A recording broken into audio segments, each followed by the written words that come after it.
Hey everybody, welcome to Reverse Homesteading. Thought I'd show you some wintry goodness of my veggies. They look a bit better than they did yesterday because I took some of the lower leaves off that were eaten by some caterpillars that got in from cabbage butterflies. Thank you to one of my subscribers who confirmed that they are butterflies. Sometimes it's hard to find information on the internet. So what I was doing yesterday is just taking off, technically you should probably use secateurs, taking off anything that looks a bit ratty. This actually has aphids on it and it's getting a bit discoloured, so I am treating it for aphids. But because it has bugs on it, I'm going to put it in the rubbish bin. I suppose I could put it in my FOGO bin. I'm not sure if you live in Melbourne or Victoria where you have to use a FOGO bin. I suppose you don't have to. Where your waste from your kitchen, etc., goes into the little bin and they compost it at the council.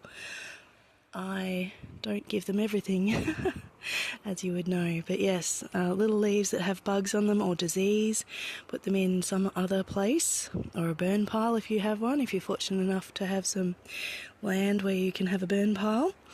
And anything else can go in somewhere like my little compost bin that I've got going there for leafy greens and anything little critters might be interested in eating, which I don't want hanging around. Got enough little critters. So yeah, what I planted yesterday is looking pretty happy.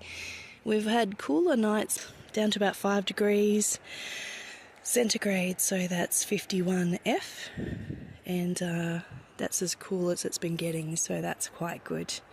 I was going to show you what's almost stopped happening in my garden, these desert ash leaves. Every time I make a video I usually go around and pick them off the nets, pick them off the garden beds. They seem to make good mulch, so they end up in my other garden beds. Free mulch is always good mulch, or not always actually. The stuff from the tip from the rubbish dump I wouldn't touch. I used to years ago when I first started gardening, but no, bits of broken glass and baling twine and possibly some nasty seeds. But yeah, I wanted to show you, they're my parsnips, a little bit nibbled, but I think they'll be fine. I just noticed they were getting their second lot of leaves, so I wanted to show you that. Very, very tiny second lot of leaves, but they're getting there. Hopefully they don't get too nibbled.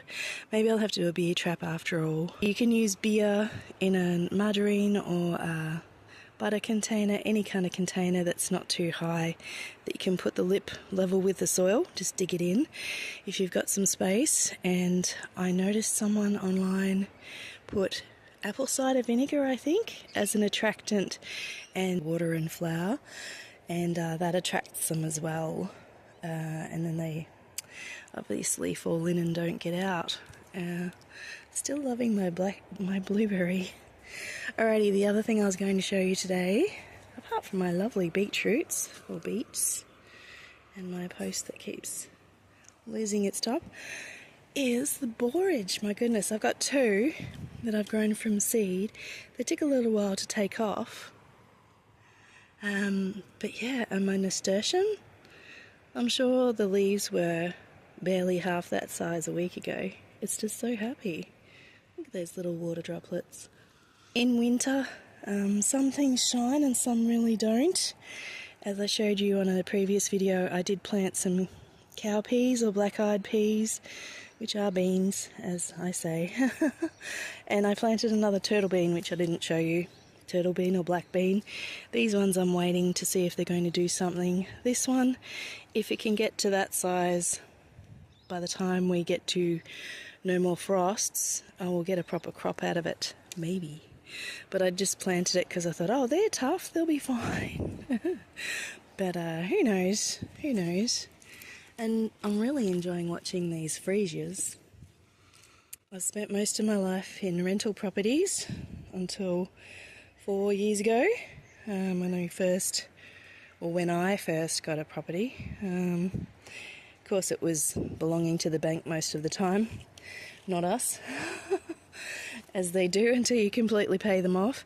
And yeah, so anything that I can potentially grow in the garden is a happy thing, because in a rental everything ends up in a pot.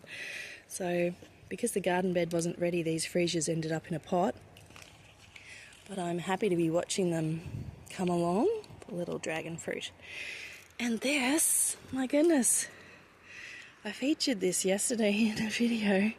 It is a flower coming up in winter on my crocus. So when that flower opens, I believe it might be tomorrow or the next day, in the morning, I need to grab some tweezers and take the crocus stamen out of the middle. And that will be saffron, our very own organically grown saffron, at least from the one from the shop. Maybe next year it'll be more organic. I wonder if these other ones are doing the same.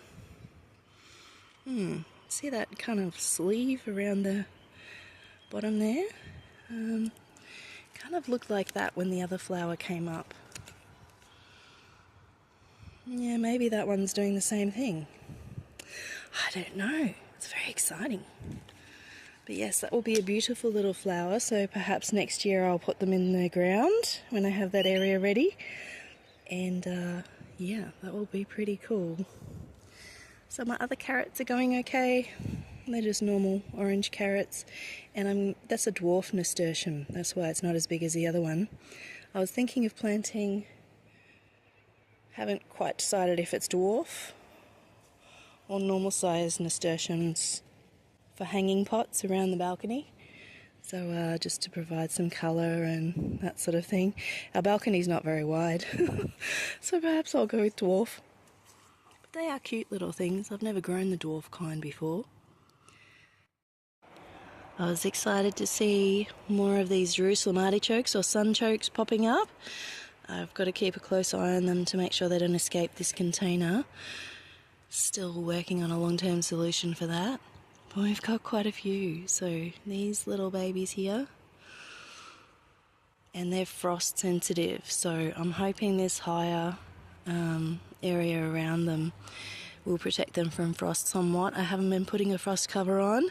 These ones seem to be fine. I started this off in a pot to see if they were viable, so it's a bit ahead of these ones which started in the ground here. Pretty happy with that so far. Our Dutch cream potatoes are doing really well. Getting quite big now.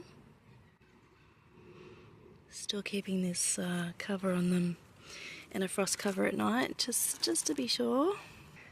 They are going well. The other potatoes probably need a little bit of mounding up with some more straw, protecting them from frost as well. I'll get around to that soonish.